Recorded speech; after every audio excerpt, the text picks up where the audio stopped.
O Senhor esteja convosco, Ele está no meio de nós. Proclamação do Evangelho de Jesus Cristo segundo Marcos. Glória a vós, Senhor.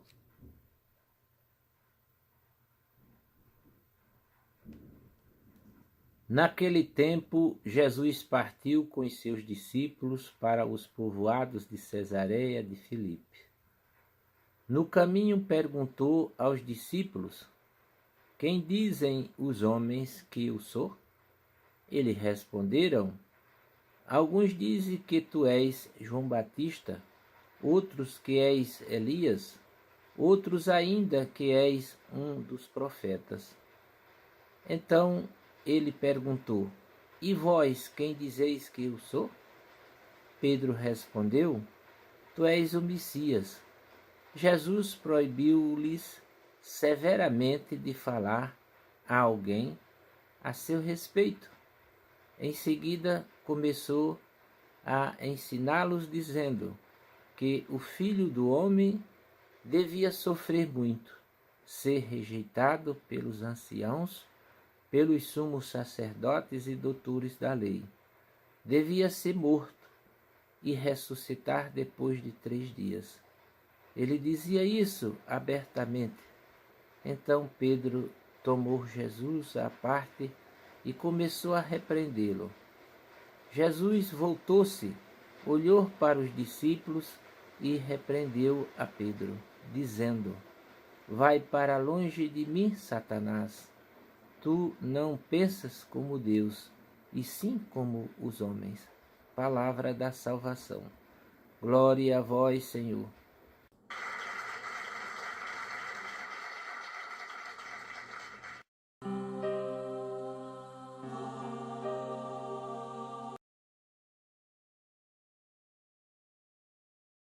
Queridos irmãos e irmãs, paz e bem, hoje o Evangelho nos mostra que Jesus encerra o seu ministério entre os gentios e decide dirigir-se para o sul, a caminho de Jerusalém, pela Judéia, em um ambiente exclusivamente judaico, para ali fazer seu anúncio libertador.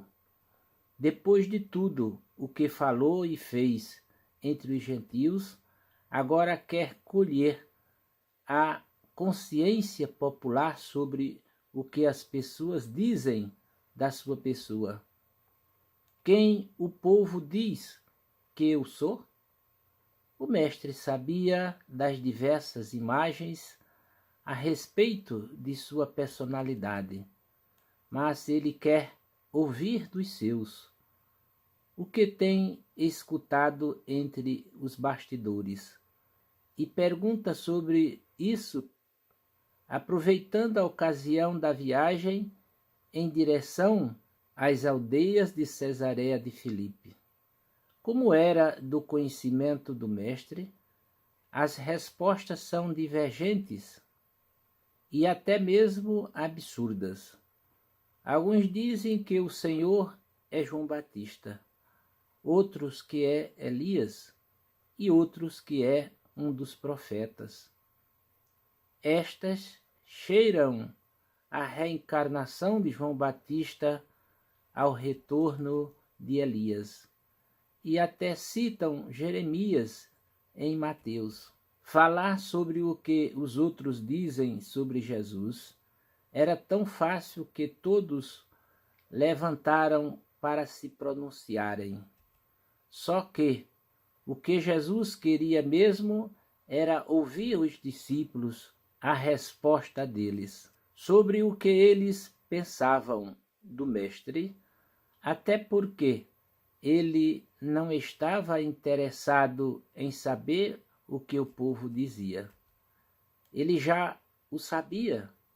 Ele quer sim saber se o coração de seus discípulos já se delineara a certeza de sua essência.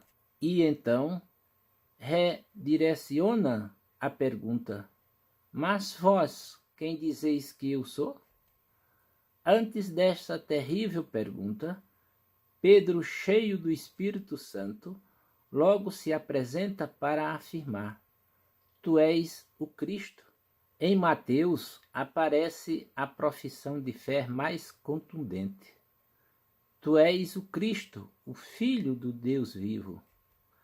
A esta afirmação, Jesus adverte que ainda não era a hora de tornar público toda a verdade e que esperassem um pouco mais para começar a propagar que Deus se fizera carne e habitava entre nós.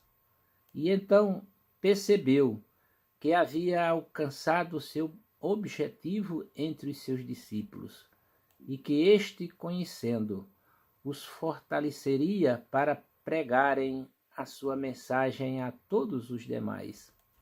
Eis o segredo de um ministério vitorioso: deixar bem claro na mente e no coração de todos a verdade, para que estes deem continuidade à pregação com zelo. Com certeza e com firmeza, Jesus começa a ensinar a seus discípulos o que o aguardava. O Filho do Homem terá de sofrer muito. Ele será rejeitado pelos líderes judeus, pelos chefes dos sacerdotes e pelos mestres da lei. Será morto e 3 dias depois ressuscitará. Esta parte era a mais dura de ouvir, a ponto de constranger os discípulos, pois eles esperavam que seu líder fosse reconhecido e homenageado pelos príncipes e recebesse honrarias, e não o contrário.